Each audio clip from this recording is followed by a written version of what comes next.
यह कहानी चंदनपुर नामक एक छोटे से गांव की है। इस गांव में विकास के नाम पर सिर्फ एक ही विद्यालय था, जिसमें 12वीं कक्षा तक की ही पढ़ाई होती थी। यहाँ दूर दूर तक कोई कॉलेज न होने के कारण गांव के बच्चों को मजबूरन 12वीं के बाद पढ़ाई छोड़नी पड़ती थी। गांव के अधिकतर लोग खेतीबाड़ी करते थे और उनकी आय इतनी नहीं होती थी कि वे अपने बच्चों को उच्च शिक्षा के लिए शहर भेज सके।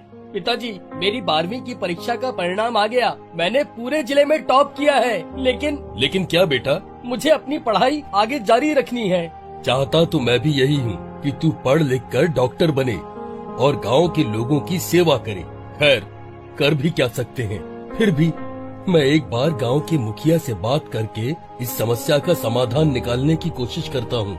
मुखिया जी, मुझे आपसे अपने बेटे को लेकर कुछ जरूरी बात करनी है। हाँ रामनाथ, कहो क्या कहना चाहते हो? मुखिया जी, आप तो जानते ही हो कि आज मेरे बेटे रघु का परीक्षा परिणाम आया है।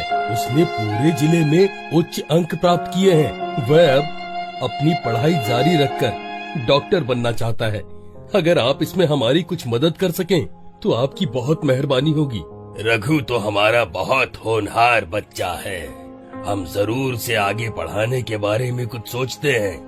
मुखिया ने तुरंत गांव के प्रतिष्ठित लोगों को बुलाया और उनसे मदद मांगी ताकि रघु को डॉक्टरी पढ़ने के लिए शहर भेजा जा सके। सारे लोग एक मत से तैयार हो गए। सिर्फ गांव के वैद्य दुर्गादत्त ने इससे सहमति नहीं जताई। उसे डर था कि अगर रघु डॉक्टर बन गया तो उसकी वैद्यकी को कोई नहीं पूछेगा। अजी छोड़िए, हमारे रहते यहाँ किसी डॉक्टर की क्या जरूरत है। हम तो बैठे ही हैं आपकी सेवा करने के लिए। आजकल के इन डॉक्टरों को कुछ आता भी है। तुम तो रहने दो दुर्गादत्त, तुम्हारे इलाज से तो शायद ही किसी को फायदा होता हो। कितने ही लोग तो तुम्हारे इलाज के कारण असमय ही मारे गए। हम सब ने यह तय कर लिया है कि रघु डॉक्टरी पढ़ने शहर जाएगा। बस तुम्हें कोई ऐतराज हो तो होता रहे। दुर्गादत्त क्रोध से दांत पीसता हुआ वहाँ से चला गया। देखता हूँ मेरे रहते यहाँ कैसे कोई डॉक्टर रह पाता है। पूरे 6 साल बाद रघु अब डॉक्टर रघुनाथ बनकर शहर से वापस गांव आ गया है। यहाँ उसने अपना निजी एक छोटा सा अस्पताल भी खोल लिया है। भगवान भला करे बेटा तेरा। तुम हमारी आशा की किरण हो। तुम हमें एक नया जीवन दे रहे हो। तुम्हारे इस प्रयास से अब हमें इलाज कराने के लिए ना तो शहर जाना पड़ता है और ना ही किसी नीम हकीम वैद्य के भरोसे रहना पड़ता है। दुर्गादत्त यह सब देखकर मन ही मन कुढ़ता रहता था।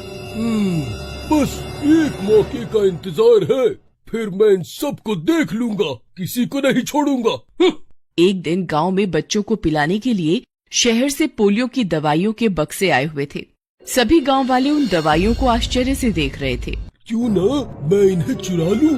दवाइयाँ समय पर बच्चों को नहीं दी जाएगी तो डॉक्टर को खूब नीचा महसूस होगा।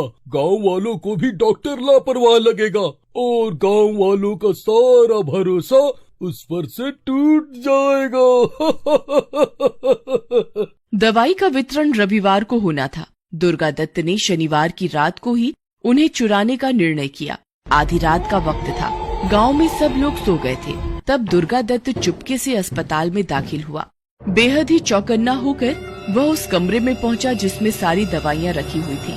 किसी को भनक न लगे इस डर से उसने कमरे की बत्ती नहीं जलाई और अपने साथ लाई छोटी सी टॉर्च के सहारे उसने पोलियो की दवाई का पूरा बक्सा उठा लिया। बक्से को उठाकर जैसे ही वह बाहर जाने को हुआ, उसका पैर किसी चीज पर पड़ा और वह बुरी तरह से फिसलकर फर्श पर गिर पड़ा। गिरने के क्रम में उसका सर वहां रखी लोहे की मेज से बड़ी जोर से टकराया और चित्त हो गया।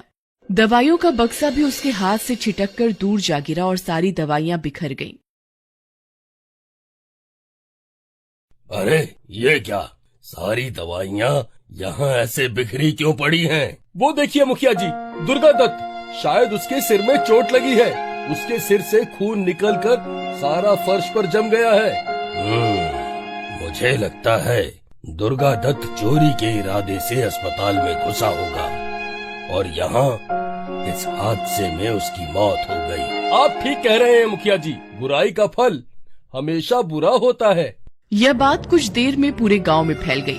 सब उस पर थू थू करने लगे। यहाँ तक कि कोई उसके अंतिम संस्कार में जाने को भी तैयार नहीं हो रहा था। किसी तरह गांव के मुखिया ने हाथ पांव जोड़कर 10-12 लोगों को इकट्ठा किया और उसके शव को लेकर शमशान घाट गए। उसकी चिता भी पूरी तरह से जली भी नहीं थी कि अचानक आसमान में बादल छा गए और बारिश होने लगी। यह देखकर गांव के लोग दुर्गा दत्त के शव को उसके हाल पर छोड़कर वापस आ गए। अधजले मांस की बू ने गांव के कुत्तों को अधीर कर दिया। लोगों के जाने के बाद दुर्गा दत्त के अधजले शव पर कुत्ते टूट पड़े और उसकी बोटी बोटी उधेड़ डाली। इस तरह हुआ दुर्गा दत्त का अंतिम संस्कार। मुखिया जी, क्यों ना अस्पताल में एक चौकीदार रख लें? हाँ जरूर, नेकी और पूछ नेक काम में देरी कैसी। जल्दी ही उस अस्पताल में चौकीदार रख लिया गया। उस रात जब चौकीदार अस्पताल में पहरा दे रहा था, तब उसे अंदर से कुछ आवाज सुनाई दी। उसे लगा जरूर कोई चोर घुस आया है। वह अंदर गया तो उसने पाया कि आवाज दवाइयों वाले कमरे से आ रही है। जैसे ही वह कमरे के दरवाजे तक गया और बत्ती जलाई, उसने वहाँ एक भयानक आकृति देखी।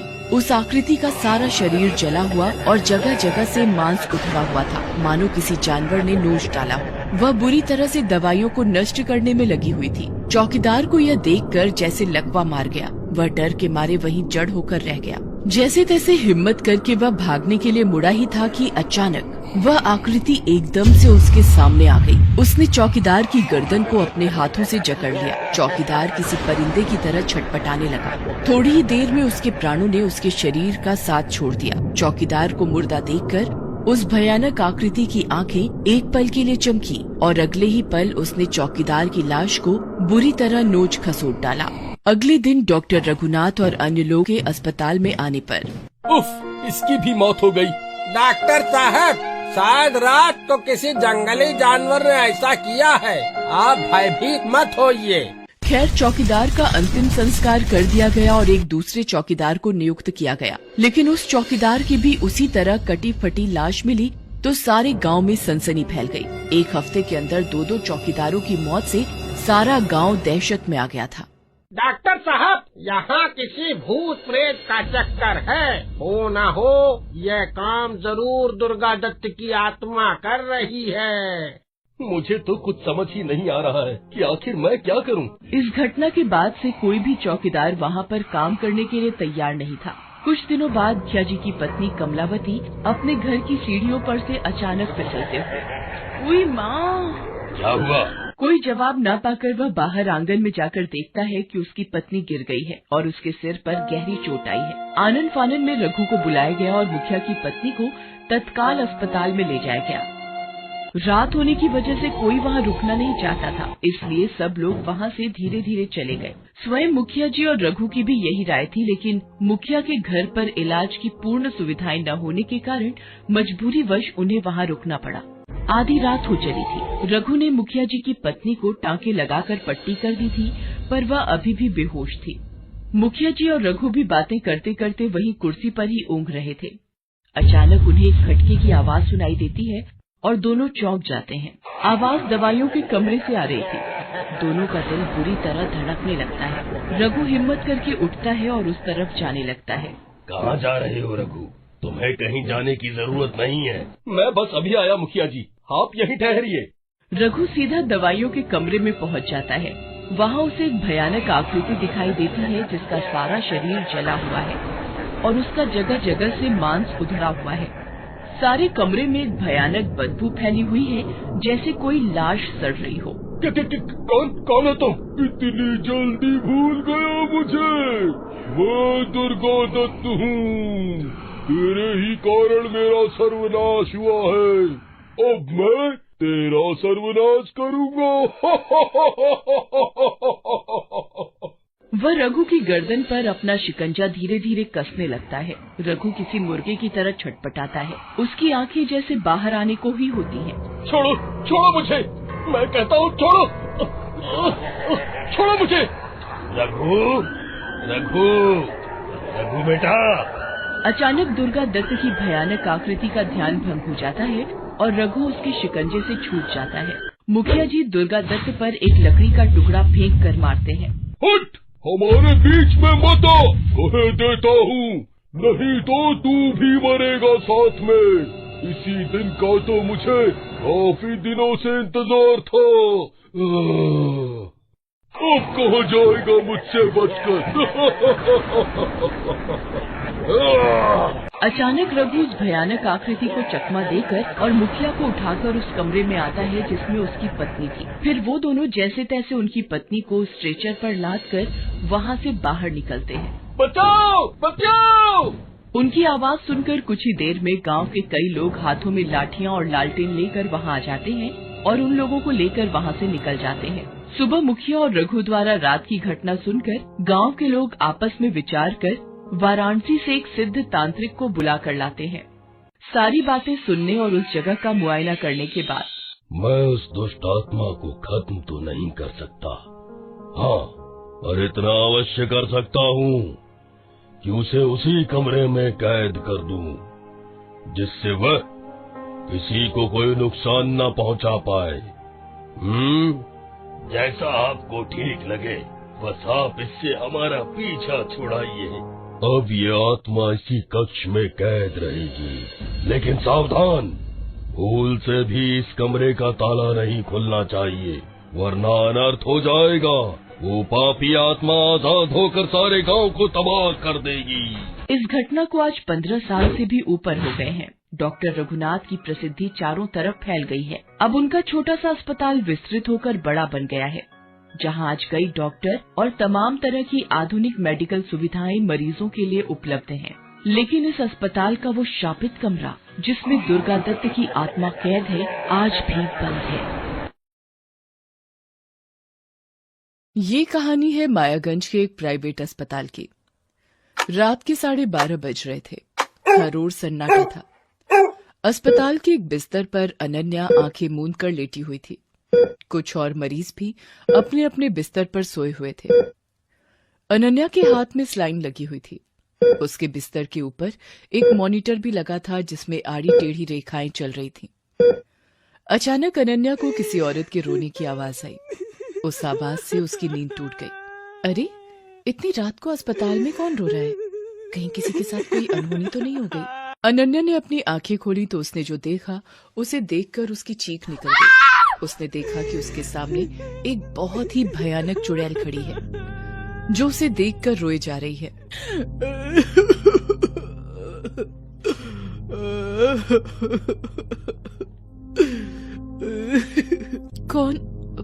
कौन हो तुम?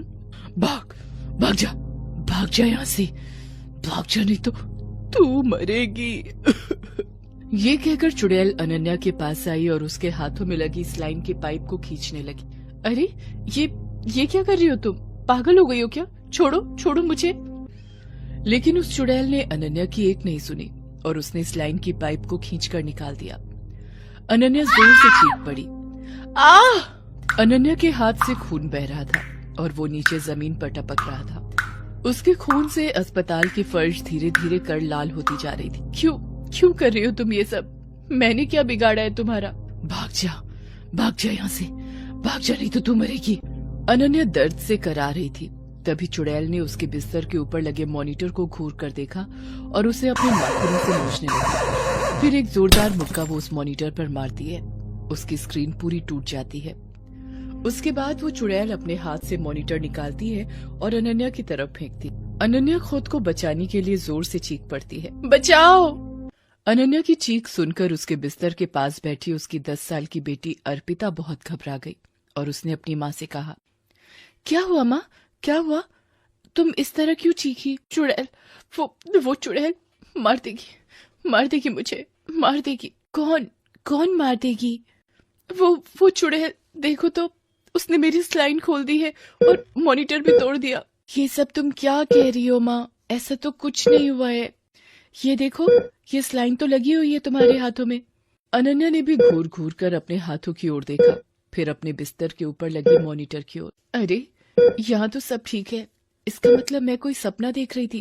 हाँ माँ, तुम कोई सपना देख रही थी। बहुत ही डरावना सपना था बेटी, बहुत ही डरावना। अनन्या 2 दिन पहले ही अस्पताल में एडमिट हुई है। घर पर काम करते करते अचानक उसे चक्कर आ गया था और वो बेहोश हो गई थी। वो तो संयोग अच्छा था कि उसकी बेटी अर्पिता उस समय घर में थी। माँ, क्या हुआ माँ? उठो ना माँ। अर्पिता पड़ोसियों की मदद से अपनी माँ को अस्पताल ले आई। डॉक्टरों ने अनन्या को तुरंत अस्पताल में दाखिल तो कर लिया था, लेकिन उन्होंने अभी तक नहीं बताया था कि आखिर अनन्या को हुआ क्या था। अनन्या ये सोच ही रही थी कि तभी डॉक्टर भंडारी वहां आ गए। उन्होंने अनन्या की थोड़ी जांच की। सिस्टर, तुमने अभी तक इनकी सलाइन नहीं खोली है और इन्हें ये वाली इंजेक्शन अब तक लग जानी चाहिए थी, अभी तक क्यों नहीं लगी? देखो, इन सब मामलों में मुझे लापरवाही बिल्कुल पसंद नहीं है। मरीज यहाँ इतनी आशा के साथ हमारे पास आता है, हमारी पूरी जिम्मेदारी है कि हम उनकी देखभाल ठीक से करें। डॉक्टर भंडारी की बात सुनकर नर्स ने अपना सिर नीचे कर लिया और वो इंजेक्शन लाने चली गई। डॉक्टर साहब, मुझे हुआ क्या है? मैं कब तक घर वापस जाऊंगी?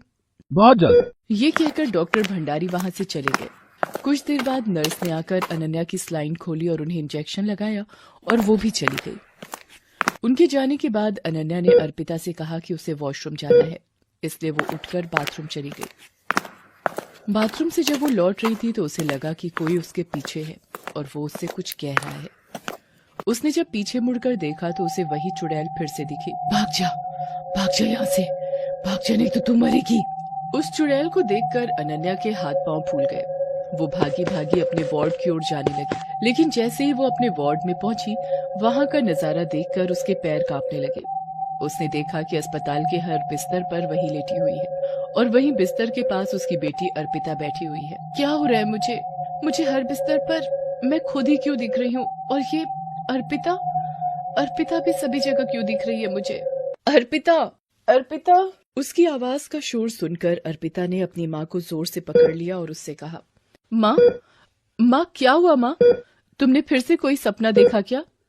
अर्पिता की बातों को सुनकर अनन्या उसकी ओर घूर घूर कर देखने लगी। उसने देखा कि वो तो अपने बिस्तर पर है। मैं यहाँ कैसे आई? मैं तो बाथरूम गई थी ना। नहीं माँ, तुम तो यहाँ मेरे पास ही हो, इस बिस्तर पर।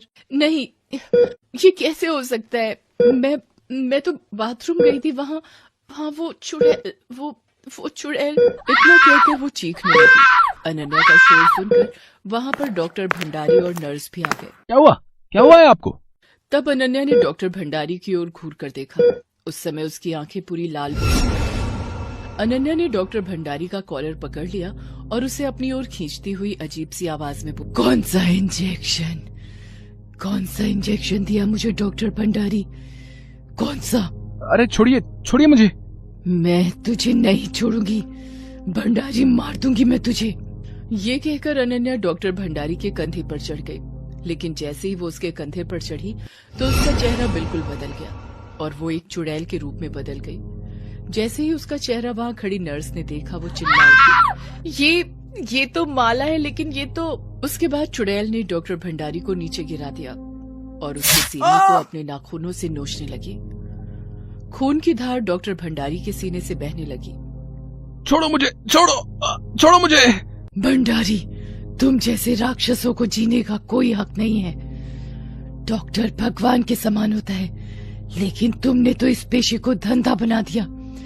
मैं माला हूँ, माला, वही माला जिसकी दोनों किडनियां तुम लोगों ने निकाल ली और मुझे मार दिया, और अब तुम अनन्या के पीछे पड़े हो। भंडारी, मैं तुझे छोड़ूंगी नहीं। ये कहकर चुड़ैल ने डॉक्टर भंडारी को मार दिया। उसके बाद माला की आत्मा अनन्या के शरीर से निकलकर गायब हो गई। हेलो दोस्तों, कैसे हैं आप सब? हमारी कहानियाँ देखने के लिए हमारे चैनल को सब्सक्राइब कीजिए और हाँ, बेल आइकॉन पर क्लिक करना मत भूलिएगा।